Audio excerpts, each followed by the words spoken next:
সক্রিয় মৌসুমি বায়ুর প্রভাবে রাজশাহী, ঢাকা, খুলনা, বরিশাল ও চট্টগ্রাম বিভাগের কোথাও কোথাও আজ সকাল থেকে পরবর্তী ৪৮ ঘণ্টায় ভারী থেকে অতি ভারী বৃষ্টি হতে পারে।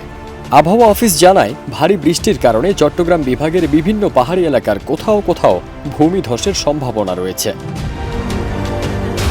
এদিকে আবহাওয়াবিদ ওমর ফারুক সংবাদ মাধ্যমকে বলেন, আগামী ৫ অক্টোবর পর্যন্ত বৃষ্টিপাত বাড়তে পারে।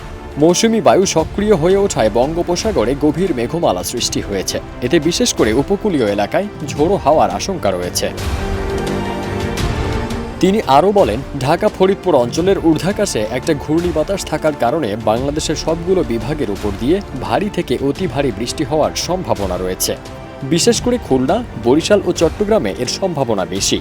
এজন্য ভারী বর্ষণের সতর্কতা জারি করা হয়েছে। সমুদ্র বন্দরগুলোতে ৩ নম্বর সতর্ক সংকেত দেওয়া হয়েছে। এদিকে অঝোর ধারার বৃষ্টিতে রাজধানীর বিভিন্ন সড়ক ও এলাকায় জলাবদ্ধতার কারণে সকালেই যানজট তৈরি হয়েছে। ফলে অফিসগামী, স্কুলগামী ও নগরবাসীরা অসহনীয় ভোগান্তিতে পড়েছেন। এদিকে ৩ অক্টোবর দিয়ে আবহাওয়া অফিসের ৭২ ঘণ্টার পূর্বাভাসে বলা হয়, মৌসুমি বায়ুর অক্ষের বর্ধিতাংশ বিহার, পশ্চিমবঙ্গ ও বাংলাদেশের মধ্যাঞ্চল হয়ে আসাম পর্যন্ত বিস্তৃত রয়েছে। এর একটি বর্ধিতাংশ উত্তর বঙ্গোপসাগরে অবস্থান করছে। মৌসুমি বায়ু বাংলাদেশের উপর সক্রিয় এবং উত্তর বঙ্গোপসাগরে প্রবল অবস্থায় রয়েছে।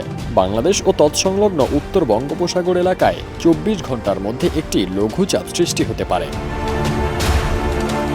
পূর্বাভাসে আরও বলা হয়, রংপুর, রাজশাহী, ঢাকা, ময়মনসিংহ, খুলনা, বরিশাল ও চট্টগ্রাম এবং সিলেট বিভাগের অধিকাংশ জায়গায় অস্থায়ীভাবে দমকা হাওয়া সহ হালকা থেকে মাঝারি ধরনের বৃষ্টি অথবা বজ্রসহ বৃষ্টি হতে পারে। সেই সঙ্গে দেশের কোথাও কোথাও মাঝারি ধরনের ভারী থেকে অতি ভারী বর্ষণ হতে পারে। এ সময় সারা দেশে দিন এবং রাতের তাপমাত্রা ২ থেকে ৪ ডিগ্রি সেলসিয়াস কমতে পারে বলে জানিয়েছে আবহাওয়া অফিস। ফারদিন সানি, দেশ রূপান্তর।